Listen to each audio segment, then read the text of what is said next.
қол көтеріп көрсетті.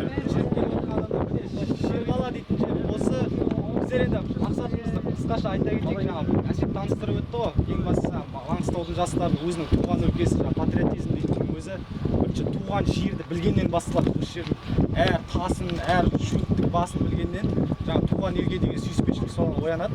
Сол себепті біздер осы ақылдаса отырып жастарды қандай не ұйымдастыруға болады дегенде осындай өлкетану саяхатын қазір жаз басталып жатыр, қатты ыстық та емес бүгін. Ауа райының өзі де біздерді жаңағы қолпаштап тұр десе болады. Кеше қандай ыстық болды, бүгін бара қандай тамаша дегендей. Сол енді келген мақсатымыз енді бірінші кезекте жастарды туған өлкемен таныстыру. Негізгі бағыттарымыз біздердің Ақмыш, көріп отырғанымыз Ақмыш бағы, осы Шеғала тауы, содан кейін Айрақты тауы дейтін үш түрлі негізгі пункттардан өтетін боламыз. Енді сіздерге арнайы келіп отырған қонақтар бар арамызда. Енді үлкендерден бастап кетейік, барыңыз білесіздер өздеріңіз. Алдаберген Қонарбаев дейтін осы Маңғыстау ауданының басшысы, сонымен қатар өлкетанушы десе болады, ақын, жазушы, зерттеуші, көптеген еңбектерімен неге танысып жатыр. Біздердің білмей жүргендеріміз, біліп жүргендеріміз барша, білмей жүргендерімізді осы ағамыз толықтыратын болады. Оның үстіне осы Маңғыстау ауданы болғаннан кейін бұл кісілерден біздің осы тарихты жетіп білетін адамдар жоқ шығар деп білемін. Сосын екінші таныстыра кетіп келе жатқан Бақтыбай Жайлау дейтін жігіт, ортаға шығып қол шапалақтап қойсаңдар да болады. Ақын, жас ақын, журналистер, докторант, осы өңірге белгілі жастайынан осы Маңғыстаудың абыройын қорғап жүрген азаматтың бірі. Сосын енді бір таныстыра кететін, өзіңіз білесіздер, Әжібек Ниязымбет дейтін өзіміздің чемпионымыз арнайы жастарға келіп отыр, таныстырып. Сосын арамызда Берік Дәуенов дейтін жігіт бар еді жаңағы. Әлеуметтік желінің ең белсенді осы Маңғыстау облысының қандай да сұрақтарын қозғап отыратын жігіттердің бірі. Осы енді Жадыра Шалабаева Өзен қаласынан келіп отыр. Балықтарымыз енді естіп. Қарамен ауданынан Әлібек. Барлықтарымыз енді осы бүгінгі күнде өткіземіз деп ойлаймын. Қазіргі мақсатымыз кішкене орналасып алайық. Неге шығып келетін адамдар осы мына жерде әжетхана бар. Негізінде басталатын кезде мынандай бағыттан өтеміз. Қазір барлықтарымыз бірінші серуен деп бастаймыз, бірден жұмысқа кіріспейміз ғой. Екі бағыт. Ақмышта біздер Ақмышпен танысамыз, осы жердегі Ақмыштың тарихымен танысамыз. Сосын мына жерде тарихи орын бар, Қызылқала дейтін, соның орнымен танысамыз. Содан кейін азғантай ғана осы қайырымдылық дейік, осы өлкеге жұмысымыз бар, осы Ақмыштың бойын көреміз қазір, өзеннің ағып жатқан бұлақты тазалап өтеміз. Сосын ары қарай өзіміздің түскі асымызды жеп серуендеп Шерғалаға шығамыз. Ары қарай серуен жұмыстарымыз, осы таныстыру жұмыстары өтеді. Құрметіне қойылған ескерткіш, кездерінде осы жерден бұлақ ағып тұр деген, осы бұлақ аққан деген айтылады енді. Басында алғашында ақты. Сосын енді мына ескерткішімізді жақында ғана қалпына келтіріп, өздерің білесіңдер, жаңағы вандализм дейтін зат қазір кеңінен етек алып бара жатыр. Осыдан біраз уақыттар бұрын осы ескерткіштің осы қол аяғын сындырып кеткен еді. Сосын енді тәуір жігіттер, осы елге деген жанашыр жігіттер осы жақын арада осы сұрақ көтерілген бойдан өздері жаңа азаматтық етіп ескерткішті қалпына келтіріп қойған еді. Ал енді бұл кім деген Ақбөбек пен Қайыптың шағын ғана тарихын Бақтыбай Жайлау өзі таныстырып өтер еді сіздерге. Рахмет.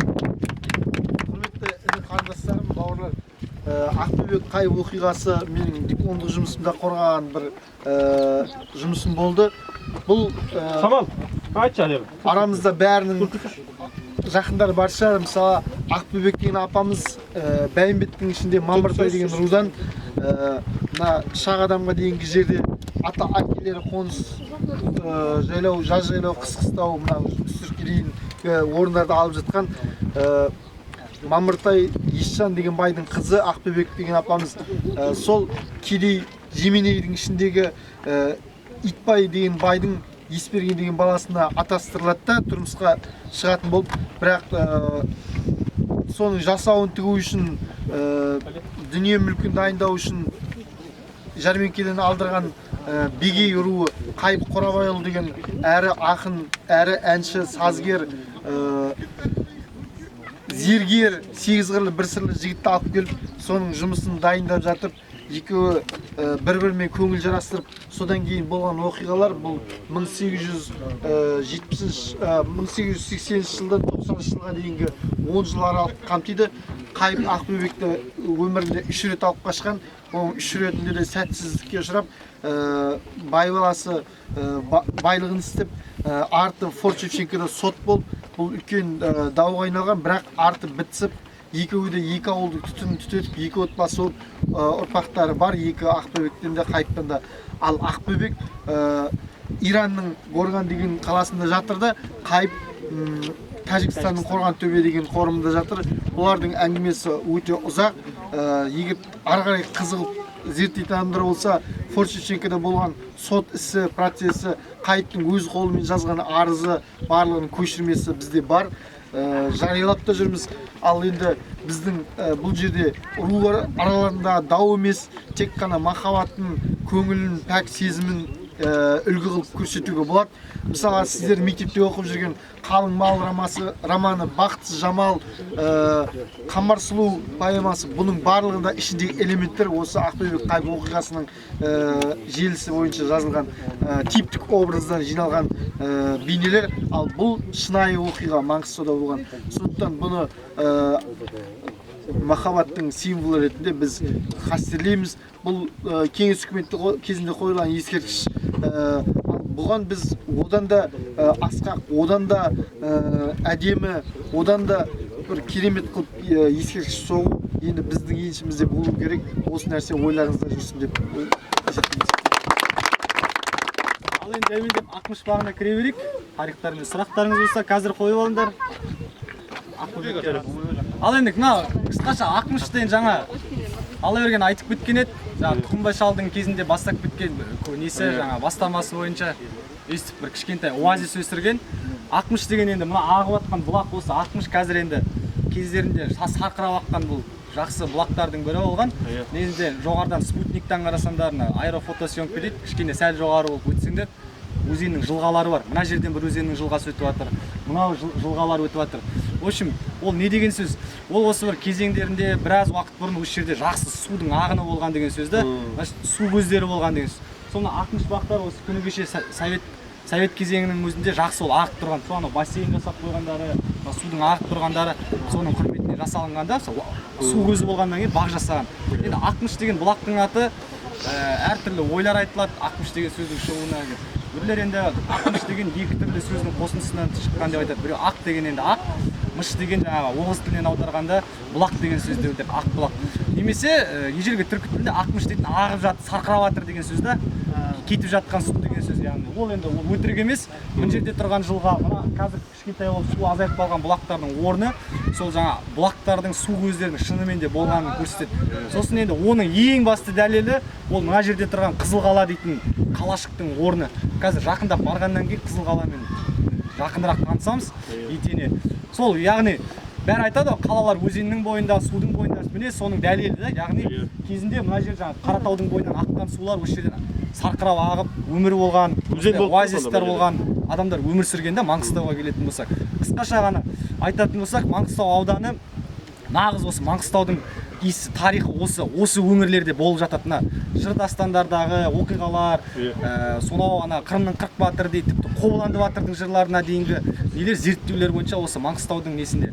Міне енді Маңғыстау облысы дейтін өздерің білесіңдер 3 неден тұрады ғой. Қазір райондарға бөліп тастағанмен Маңғыстау дейтін географиялық алқап ол дейтін бірнеше неден тұрады қазір облыстың құрамында. Дәл біз тұрған жер мынау орталық Қаратау дейтін жер болып саналады. Қаратаудың баурайында тұрып біздер. Мына үлкен артыңызда тұрған қоңыр болып тұрған таулар осы Қаратау деп аталады, Батыс Қаратау. Қаратаудың осы жерде Қаратаудың ең үлкен нүктесі ол жаңа Отпан тау. Өздерің білесіздер, 14-інде бәріңіз келдіңдер, Наурызды өткіздік, амал өткізіп жүрген Адаяттан кесінесі тұрған ол Батыс Қаратаудағы сол Отпан тау дейді. Ары қарай шетпенің ар жағы Шығыс Қаратау, жаңа Бейсоқты дейді, Маңғыстаудың ең жоғарғы нүктесі 556 метр, 65 метр қателеспесем де, 65 метрмен ең жоғарғы нүктесі сол жерде орналасқан, иә, Бейсоқты. Сосын ары қарай кете береді. Осы мынаның ар жағы Ақтау тауы дейді, оңтүстік Ақтау. Мына тұрғандар сол солтүстік Ақтау, мына Шерғала ар жақтан Жалған тау дейтіндер, сол Ақтау сілемдері дейді, солтүстік Ақтау сілемдерінің тауы. Осында екі жақтан тауы отырып, ортасынан Қаратау шығып жатқан жерді осы таза Маңғыстаудың ойы дейді, яғни туына Түркменстанға дейін кететін жер.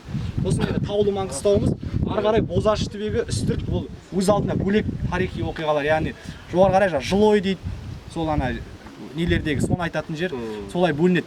Енді мына Қаратау, мына Онды, Шерқаланың бойы нағыз тарихи оқиғалар, мына көтерілістердің болған жерлері, үлкен тарихи оқиғалардың бәрінің куәгерлері осы жер. Сондықтан біздер осы айтып отыр, ең ескі, ең алғашқы құрылған аудан деген соң сол Маңғыстаудың түпкі несі, нағыз тарихи отаны сол жермен таныстыруға келдік.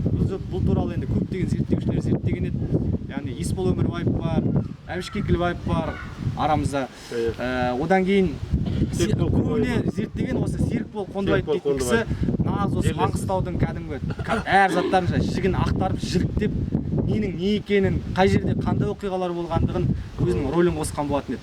Енді себебі бұның барлықтары жаңа Маңғыстау туралы жазба тарихтардың өте сирек кездесетіндігі, бірақ сонымен қатар мына Маңғыстаудың бір ерекшелігі жаңа жыр өнері, терме өнері, өзіміздің бір өзіндік жаңа ауыз әдебиеттердің жақсы сақталған ортасы болғандықтан біздің жаңа сүйенетіміз жыр дастандарды әрине ол көбіне таза тарихи айғақ емес, бірақ соны жіктеп, дұрыстап анализ жасап, эмпирикалық ойлау қабілеті дейді, содан өткізіп, сүзгіден өткізгенде содан бір қорытынды жасауымызға болады.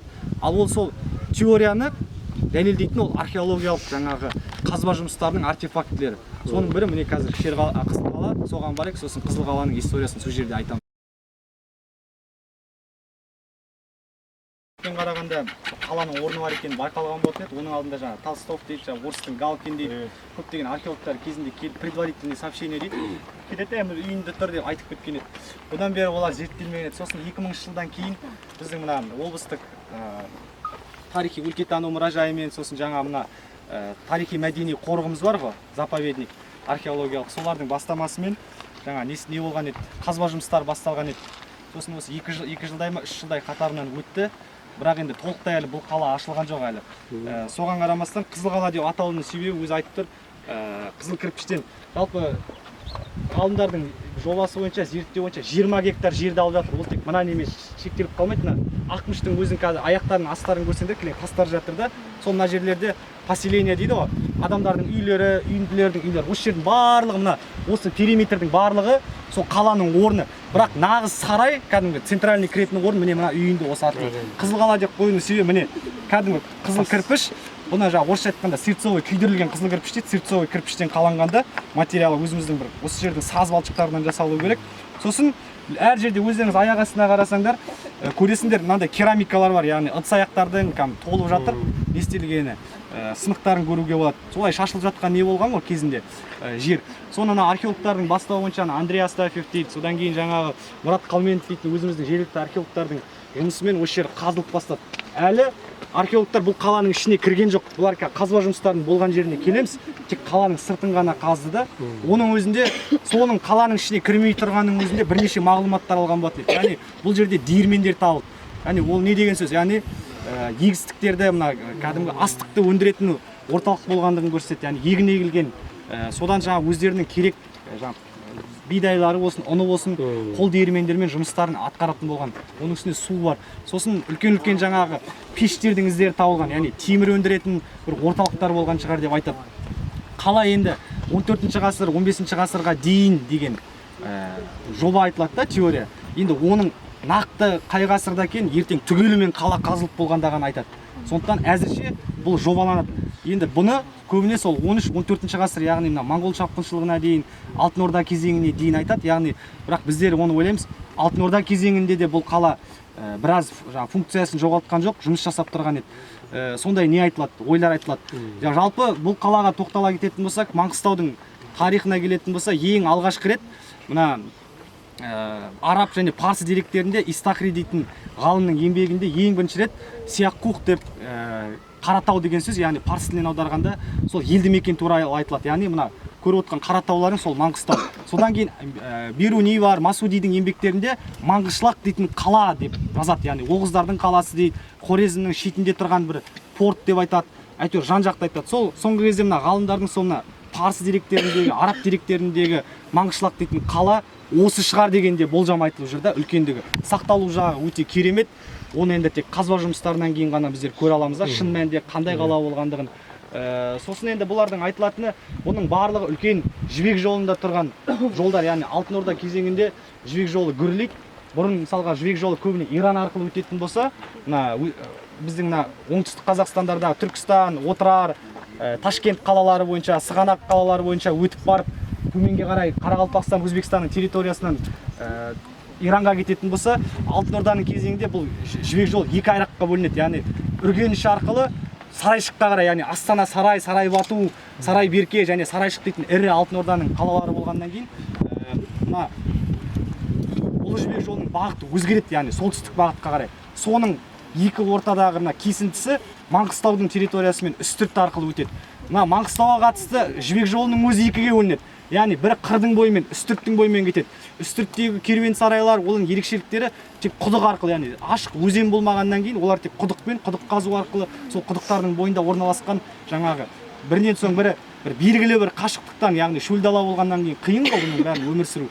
Сондай бір қатардан орналасып, Сарайшыққа қарай жетіп, Сарайшықтан ары қарай Еділге қарай, Астраханьға қарай, солай арқылы Қара теңізге қарай шығып кететін болған. Сосын бір бөлігі Үстірттен өзі оншақты ғана құлайтын жерлері бар, яғни бәріңіз білесіздер, бұның бірі Сынды бар, Маната бар, тағы қандайлар бар, әртүрлі Ұштан бар, сондай 9 шақты Үстірттен құлайтын жолдар бар. Соның бірі осы жерден құлап, туна Шығыс Қаратаудан Ағашты дейтін жерден соғып, керуен сарайлар. Содан кейін міне ең үлкен пункті осы Қызылқалаға келіп, Қызылқаладан ары қарай Таушыққа қарай жүрген кезде Қарақабақ дейтін бар, Әжібаба дейтін бар. Одан ары қарай түп қарағандағы Форт Шевченко деген негізінде ол бергедегі аты, оған дейін оның аты Кетік деп аталып келген. Сол Кетік дейтін, Ақ Кетік дейді, Кетік дейтін қаланың орнына баратын болған. Барлығы сол 14-ші ғасыр. Кетік енді қазіргі Қазақстанның тарихындағы, әсіресе Маңғыстау тарихындағы жаңа сенсациялық жаңалықтар, оның ішінен Алтын Орданың ақшалары, алтыннан жасалған тиындар бәрі табылып жатыр енді. Бұның біз айтып сайрап айтып жатырық, бәрі бос сөз емес екенін көрсетеді, яғни дәйек бар. Археологиялық дәйек бар, фактілер бар. Бұның барлығы сондай жолдар болған. Соның бір бағыты сол Түпқарағанға кететін болған, одан бір бағыты айналып, мына Шетпенің бойымен Бейік арқылы Қараман-Атаның бойында мына ұзын атын ұмытып қалып тұрмын. Бір қорған бар. Сол қорғандар арқылы барып, Түркменстан Кендірлі арқылы шығып, тағы да бағытпен шығып кететін бірнеше жолдар болған. Бірақ енді мына жаққа кететін бағыт не үшін деген кезде көбіне айтылатын ой, ол теңіз жолдары болғандығын көрсетеді. Яғни кеме болған, кеме арқылы Астраханьға қарай, Бакуға қарай, Иранға қарай кеме жолдарды жақсы дамығандығын көрсетеді оның барлығы. Солдың ортасындағы ең қазіргі Маңғыстаудағы ірі қала орны осы Қызылқала деген қалашық. Осы өткенде кәдімгі төбе сияқты да мына жер. Бірақ астына түскенде көріп отырсыңдар міне. Ойдың өзін көрдіңдер, кейін дегенде 4 метр тұр да, енді оның астында қазу керек, әлде де ол тереңге түсетін шығар. Мына енді отведенный зона дейді, орысша айтқанда, мынау археологиялық қазба жұмыстарының жүрген жер, яғни археология дейтін тек бір жылдың ішінде ғана қазып тастайды емес, ол уақыттар өте келе, яғни әр жерді бөлген жерді етене зерттейді. Соның бір несі міне қаланың ішіне әлі сыртындағы қазба жұмыстары. Оның өзін жаңа айтып кеткен едім, біраз мағлұматтар берген болатын еді. Яғни диірмендер, темірлер тап болған. Мынау енді сол қаланың кіреберісіндегі сол мына нені қорған, иә. Жарт дейді, стенасы осы мына негізгі. Осындай қылып жасалған, әлде де қаза берсе бұл керемет жерлері бар шығар деп ойлаймыз. Сосын бұл жерде енді мынау әр заттардың, қоныстардың үйлері, яғни шаруалардың шаруашылықтары болатына. Мысалы қаланың ішінде авторитеттер, байлар тұрса, қаланың сырттарында қарапайым қазіргі сияқты система ғой бөлінетін. Оларда да сондай болған. Сол бөлініп көбіне шаруа қожалықтары. Сосын мына жерде қателеспесем общественный туалет болған. Бар. Орталық туалеттің орны болған. Адамдардың бірге келіп бір жерге отырып не істейтін. Осы көптеген жануарлардың сынықтары, қызылтастар бұл жерде де жаңағы өмірдің қайнап тұрғанын көрсетеді. Сосын мына бір жерде бір ерекшелігі, мына таңба бар мына жерде. Мына жерде су бар ма біреудің қолында? Осы бір жерде міне қызық, мына шаңырақ тектес дөңгелек несі бар, таңба табылған еді. Соған қарағанда әлде де ертең басқа жерлерін қазғанда мүмкін жазу табылатын шығар, басқа да таңбалар табылатын шығар деген үмітіміз бар, әлде де үзбейміз. Әзірше бұл тек бір шеті ғана ашылған, яғни археологтар осыны жасап жіберіп қойған еді. Шаңырақ таңба көріп отырғаныңыз әртүрлі осындай. Бұл да бір белгі ғой қарап отырсақ. Таңбалар бар да, мына жерде бір жазу типтес. Мүмкін сондай нелері бар. Міне көрсеңіз болады, қазір суды не істегенде.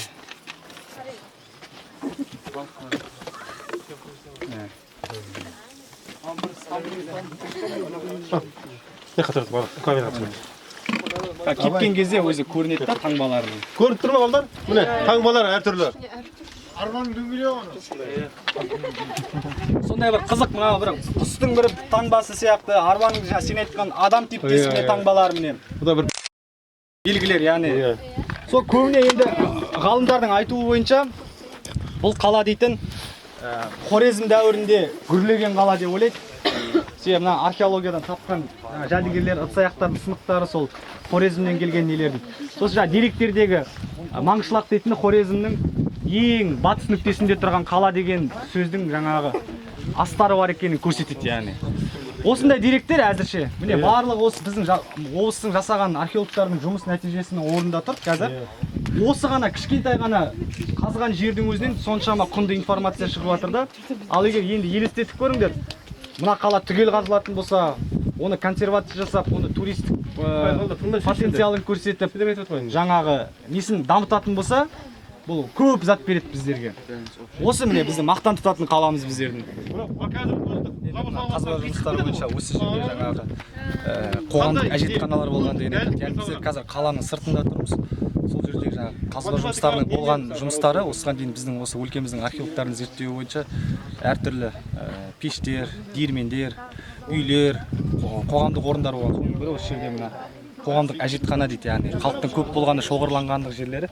Қазір енді әрине бұны бір көзбен қарағанда өйтіп айта алмайсыз. Уақыттың өзі археология жұмыстары аз уақыт өтсе де табиғат өзінікін алып, құм, жел бәрін басып, орнын өзгертіп тастаған. Енді Бекболат Төлегенұлы, сізге бір сұрақ. Осыншама өркениетті дамыған қоғам не себепті құлдырады? Олардың бұл жер тастап кетуіне не жағдай әсер етті? Енді зерттеу бойынша оның бірнеше факторлары бар. Енді бірінші кезекте ол ауа райы шығар деген ой айтылады. Яғни 14-15 ғасырларға дейін Маңғыстаудың ауа райы жаңа өзіңіз айтып кеткендей сулы, нулы болған, яғни климаттық жағдай өте қолайлы болған. Содан кейін бір табиғатта бір өзгерістер болған шығар деп ойлаймыз. Яғни судың жиі сирек болуы мына жерде қоныс ретінде бір уақытта емес, енді бірақ тастауға мәжбүрлеткен. Ол бір. Екінші жағы, сосын ол анағұрлым кішкене шындыққа да екеуі де бір-бірімен араласып жатыр ғой.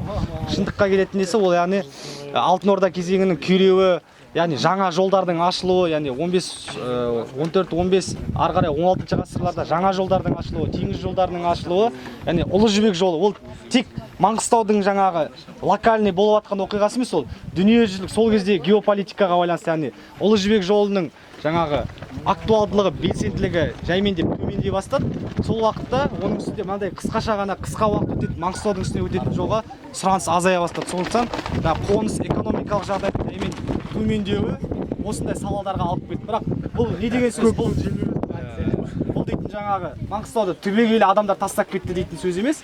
Үлкен орындар азайғанмен де қоныс адамдар келіп атайтып тұрғанда қыстау өмір сүріп, бұлар енді қаңырап қалған ештеңесі жоқ. Үлкен орталықтар жаңа билік кеткенмен де бұл жерде адамдар қоныстанып жүре берген. Бірақ енді сондай бір Маңғыстаудың кезеңінде 17 ғасырға дейін 18 ғасыр мен 15-тің аралықтарында бір пробел дейді ғой. Сондай бір пробел кезең бар. Бір сондай бір жағдайлар, мына экономикада болып жатқан Алтын Орданың күйреуі, қазақ хандығының құрылуы, мына ар жақта болып жатқан жан-жақтағы политический оқиғалардың барлығы осы жерде өмір сүріп жатқан адамдардың барлығына өмірінің септігін тигізді. Өздерің білесіңдер, осы жерге жергілікті қазақтар 18 ғасырда бастап келе бастайды. Бұған дейін олар қырдың бойын көшпенді сол жерде көшіп өмір сүріп жүрген. Бірақ сонымен қатар 17-18-дердің ғасырында өзіңіз білесіздер, қазақ тарихында жоңғар шапқыншылығы бар, жан-жақтан қыспақ, яғни адамдардың көбіне қазақ халқының барлығы Жетісу өңірінде, оңтүстік Қазақстан өңірлерінде, соғыстың болған жерлерінде жан-жақтан көмек керек болғаннан кейін олар мәжбүр болды сол жаққа баруға.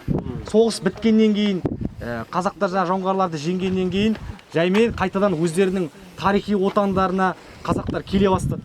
Қайтадан жаңағы ата мекендеріне, сол жайлап келгендеріне, өздерің білесіңдер, Шотан Батыр қателеспесем да, Бақтыбай. Сол уақыттарда қайтадан келіп, осы ойға түсіп, Маңғыстауға келіп, өздерінің бұрын ата-бабалар мекендеген, яғни ноғайлы заманы дейді, сол замандарда өмір сүріп кеткен ата-бабаларының қоныстарына келеді. Әрі қарай енді оны білесіңдер, сол оқиғадан кейін барлықтарыңа белгілі қазақтар мен түрікмендердің арасындағы соғыстар, яғни сол уақыттардың қиын кезеңдерде көшіп кеткен өңірлерге түркмендердің тайпалары келіп, оғыздардың ұрпақтары келіп осы жерде қоныстанған болатын еді. Кейін қайтып келген қазақтардың арасында осындай қақтығыстар болып, түсініспеушіліктер болып,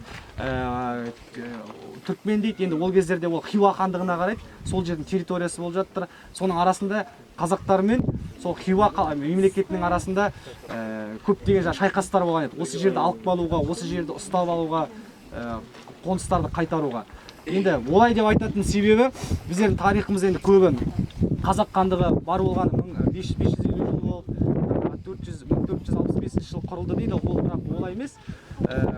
Қазақ хандығы құрылғанмен де қазақ хандығын құраушы, қазақ халқын құраушы рулар, тайпалар, олар оған дейін де өмір сүріп жатты. Олар бірнеше басқа да империялардың құрамында болды. Соның бірі мына әсіресе Маңғыстау, Батыс Қазақстан, Үшқиян дейді ғой біз айтатын. Өңірге тиесілі территориялар, олар қазақ хандығы құрылып жатқан кезде Ноғай ордасы дейтін дәуір болды. Соның құлдырау кезеңіне тап болады. Яғни сол Ноғай ордасы құлдырағаннан кейін Ноғай ордасын құраушы көшпенді тайпалар, яғни оның ішінде сол алшындар, яғни кіші жүзді құрайтын тайпалары болған, яғни прото алшындар дейді, прото байұлылар дейді. Біздердің ата-бабаларымыз осы жерде өмір бақи өмір сүріп жүрген, оның көшіп келген ештеңесі болған жоқ. Сол ары қарай сол жаңағы мына Ноғай ордасы құлағаннан кейін қазақ хандығының территориясы қазіргі мына Батыс Қазақстанды Қасым ханның кезеңінде алғаннан кейін, сосын ары қарай жаңа тарихи оқиғалардан кейін олар көшіп қонып жүре берген ғой жан-жаққа қарай. Сосын жаңағы көбіне негізгі бұл жерден кетудің себебі жаңа соғыс.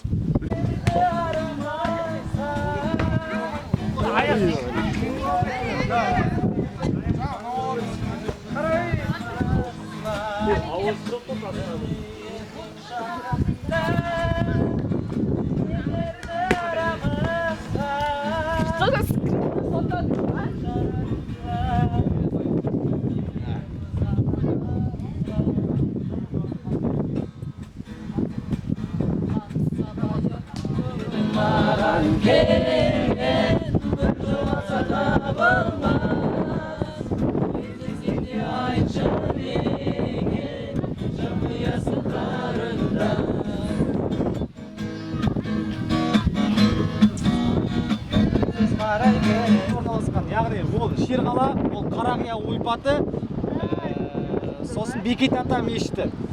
Осы үш денің өзі Маңғыстауда орналасқан. Мынау Шерқала дейтін шоқы, жаңа қайталап өтем. Шерқала деген атауының өзінде бірнеше версиялар бар. Біріншісі парсы тілінен аударғанда шер арыстан, жаңа байқадыңдар, келатқан кезде жолбарыстың жаңағы несі тұр, мүсіні тұр, соның құрметіне қойған шығар деп ойлаймыз. Қала енді қалай, Шерқала бір шетінен қарағанда жатқан арыстанның сұлбасына келеді. Ал екіншісі Шерқала, яғни шер мұң, қайғы деген мағынаны білдіретін, мұңды қала деген мағынаны білдіру керек деген болжам айтылады. Оған қатысты аңыз, яғни осы жерде жергілікті қазақтармен, яғни адай тайпаларымен түркмендердің арасындағы шайқастың аңыз айтылады. Яғни түркмендер кезінде осы таудың басына адайлар қуып келгеннен кейін басына мініп біраз уақыттар аман сау болады дейді. Соны білмеген ғой, қайдан не үшін деген. Соны ойлап қараса, олар дейді шыңырауқұдық қазып, сонымен қауғамен шиекпен жасып, солар су ішіп өмір сүре берген екен. Соны біліп қалғаннан кейін бұлар арғы жақтан шұлық қазады, яғни шақты қазып келеді да, сол жерден жаңағы шыңырауқұдықтың жібін қиып тастап, сол жерде түркмендердің барлығы шөлден қайғырып қайтыс болған деген аңыз айтылады. Соған байланысты жаңағы шерлі қала, мұңды қала деп айтады деген ой бар да. Жеке енді менің өзім көзқарасым бұл бірінші мағынасы дұрыс шығар деп ойлаймын. Яғни шер деген арыстан қала дейді ғой, соған келеді. Сосын неге қала дегенде бұл енді дәл тікелей мағынада қала емес, бірақ бекініс болған, яғни адамдар тұрған бұл жерде. Бірақ бекініс дегенде мына жағы енді бұның табиғи бекініс болып келсе, негізгі адамның тұрақтаған жері туына жердегі ана үлкен дөңді көріп тұрсыңдар ғой, дөңді. Сол дөңге барғанда сол бекіністің орны, ол да сонда қызыл қала сияқты қызыл кірпіштерден орындары бәрі сақталған. Бірақ ол жерде әлі күнге дейін археологиялық жұмыстар әлі жүргізілген жоқ. Тек жерде жатқан жаңағы қалдықтардың арқасында. Соған қарағанда Шерқала үлкен бір стратегически важный, государственно важный деп орысша айтқан кезде сондай маңызды қала болған. Ал мынау соның қорғап отыратын форпост, яғни алыстан жау келе жатыр ма екен, қалай болады екен, қорған сияқты соның бәрін көріп отыратын жаңағы табиғи бекініс. Өз алдына бөлек, соның астына адамдар келіп тағы да бекіністер қойған. Қазір өздерің көресіңдер, қызыл кірпіштер, тағы да ыдыс аяқтардың қалдықтары барлығы шын мәнінде де бұның қала болғандығын көрсетеді. Сосын үңгірі бар, ол үңгірде дәл жаңағы мана аңыздық шурф па шурф емес екенін білмейміз енді, бірақ үңгірдің бар енді. Енді оның бәрін әлде де зерттеу керек. Бұған адам міне алмайды. Ат жолмен де, жаяу жолмен де міну қиын. Тек жіп арқылы, андай альпинистский құрал жабдықтар арқылы ғана мінуге болады үстіне. Осы аңызға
Айрақты тауы биіктігі жөнінен бұл осы жаңағы солтүстік Ақтау сілемдерінің шоқыларының ішінде ең биігі десе болады.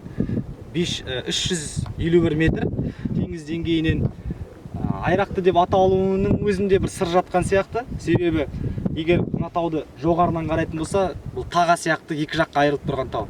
Мүмкін соған байланысты бірінші ойымыз Айрақты деп аталу.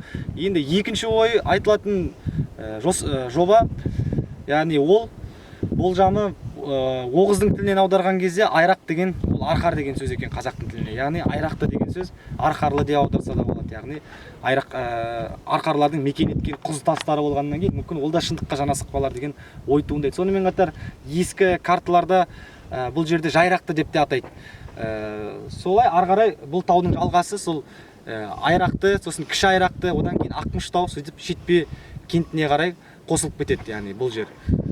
Бұл жердің қандай ерекшелігі бар деген кезде алыстан қарағанда бір үлкен бір қамал екенін көріп тұрады. Яғни бұл кәдімгі табиғи қамал десе де болады. Шөгінді тау жыныстар сонау мұхиттың түбінен қалған әк тастар мен бортастың араласқан шөгінді тау жыныстарынан құралған. Және де бұл тау мекеннің ерекшелігі сонау жаңа Залесскийлардың келіп алыстан көрген кезде алыстан бір үлкен қамал қалалар, яғни ана Грецияның жаңағы не қылатын еді жаңағы қалалар сияқты, үлкен қамалдар сияқты, амфитеатрлар сияқты образ береді деп тамсанғаны болатын еді. Және де бұл жердің бір ерекшелігі таудың арғы бетінде үлкен таңбалтас бар. Біз келіп отырғанда дәл сол таңбалтасты көргіміз келіп отыр. Себебі 1979 жылы осы жерде Алан Григорьевич Медоев дейтін Маңғыстаудың зерттеп кеткен геологы осы жерде таңбалтасты байқап, соны қатқа түсірген болатын еді. Енді біздің осы көздеген мақсатымыз сол таңбалтасты көру. Ол таңбалтасты көргенде ол жерде бейнеленген таңбаларды оның пайымдауы бойынша, таңбаны зерттейтін ғалымдардың пайымдауы бойынша бұл картина мира дейді. Яғни картина мира дегенде әлемнің картинасы бірнеше құбылыстар, яғни табиғатта болған аңшылар, құстар, жануарлар, жалпы мына өмір қайнап жатқан өмірдің көшпенділердің өзінің есімен салғандығын көреміз. Егер сәті түсіп табылып жатса, бұл енді өз кезегінде бұны теңдесі жоқ таңбалтастардың қатарына кіргізеді. Әрине оның жасы әртүрлі. Қазір барғаннан кейін көреміз. Көбіне енді ғалымдардың пайымдауынша ол сонау 16-18 ғасырлардағы осы жерде мекен еткен көшпенді тайпалардың, халықтардың жәдігерлері екенін айтады. Ендеше көрейік, іздейік осының барлығын. Мана жоғарыда айтып кеткендегідей, Айрақты жерінің ерекшелігі осы жерде көзіміз алдымызға мақсат қойып келген таңбалтасты таптық. Міне кезінде Медоевтің, біздің мына өңірдің археологтарының зерттеп салып жүрген таңбалтасы осы.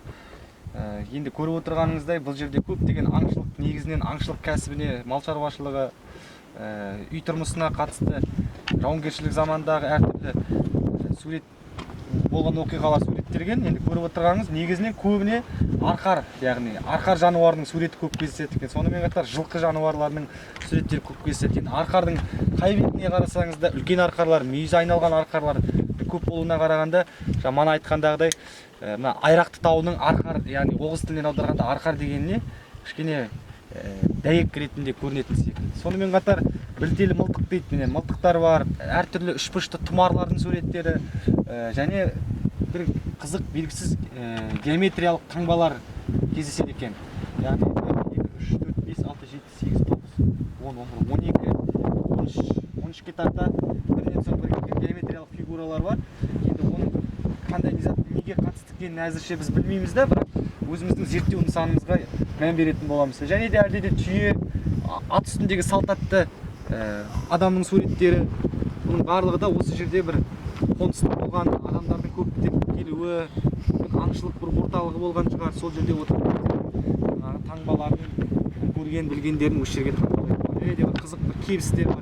Ал енді оның қай уақытта екенін әрине мына мылтықтарға қарағанда кем дегенде 18 ғасырдың заманында өмір сүрген осы мылтықтың техниканың дамып келе жатқан кезеңінде болу керек. Яғни әлі көшпелі қазақтардың, бірақ сонымен қатар жаңа дүниеге қадам басу, жаңа заманға қадам басу кезіндегі бір процестерді көруге болады сияқты. Есі бұның барлығы да нағыз құндылық, бұл да тас бетінде қалған дерегі аз кездесетін маңғыстау үшін бұл орын таппайтын, орын болмас үлкен материалдар, яғни табиғи, тарихи материалдар. Бұндай ескерткіштерді біздің ойымызша сақтау керек, қорғау керек, тіркеуге алу керек, және көп жарнамалап келешек ұрпаққа сақтап аманат қылып алып қалуымыз керек деп түсінемін.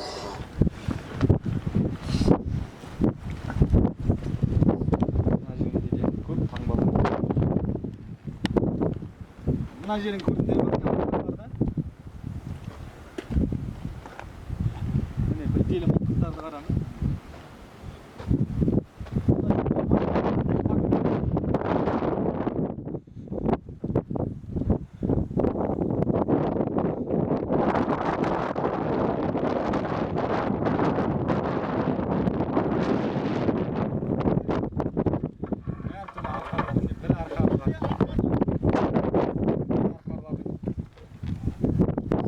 Міне үлкен арқар көп деген.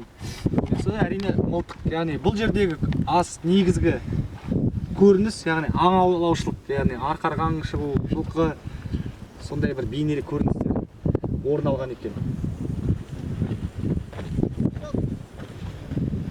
Енді көпшілігі сол замандікі, бірақ желдің, жаңбырдың әсерінен бұлар жай-жайдан өшіріліп келе жатыр, бірақ сонымен қоса қазіргі адамдардың да зиян тигізетін кезеңі болады. Әрине осындай тарихи орындарға, таңбалы тастардың қатарына өздерінің аттарын жазып кетіп, ескерткіштерге қастандық жасайды. Сондықтан жүрген жерлеріңізде ондай іс-әрекет жасамауларыңызды өтінеміз.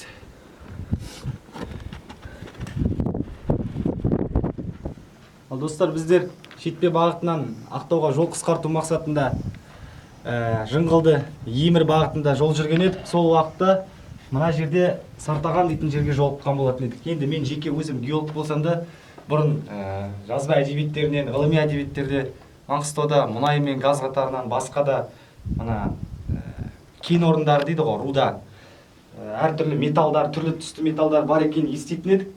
Оған дейін мен тек Бескемпір дейтін жерде ауыр металдардың кен орнын көрген едік қой, мыстың. Бірақ енді мынау бір өте қызық не болып тұр. Жоғарда ескерткіш қойылған екен, Шпак дейтін кісінің құрметіне қойылған. Деректер бойынша мынау енді Марганец кен орны дейді. Енді мен жеке өзім ондай таулы аймақта тұрмағаннан кейін жеке маған осы металл қызық болып тұр. Шынында да металл тектес, ауыр, қатты, бірақ сонымен қатар күйе, бір жағынан бір вулкан типтес сияқты қолды көріп отырсыз ғой. Бір жағынан көмірге де ұқсайды, бір жағынан құмға сіңген мұнайға да ұқсап тұр. Бірақ дегенмен де қаттылығы, оның ауырлығы, бұның шын мәнінде де металл тектес, рудный месторождение дейді ғой, соған алып келетін сияқты. Ары қарай көріп отырғаныңыздай бұл кезінде қазып үңгірмен түскен екен. Оның шетіне баруға әрине біздер қазір дайын болмағаннан кейін тәуекелге бармай отыр. Дегенмен де сіздерге осы заттарды көрсетіп, Маңғыстау өңірінде осындай да кен орындары бар екендігін, осындай түрлі жаңағы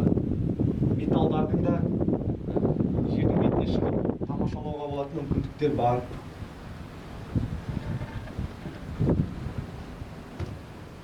Енді Ақтау қаласына барған бойдан біздер бұл туралы деректерді іздей бастаймыз. Енді ескерткіштердің қойылуы, айналадағы бір қазынды үйлердің қалдықтары бұл жерде дұрыс болған шығар деген ойды туғызады. Міне мынаның барлығы табиғи, ішінде ілеспе металдар деп ойлаймыз біздер. Осылай болып келеді. Bir қарап қалған кезде топырақ аттан мұнайды шашып тастаған секілді, бірақ мына металды көріп отырғаныңыздай бұл ауыр, құм аралас металл тектес болып көрініп тұр екен.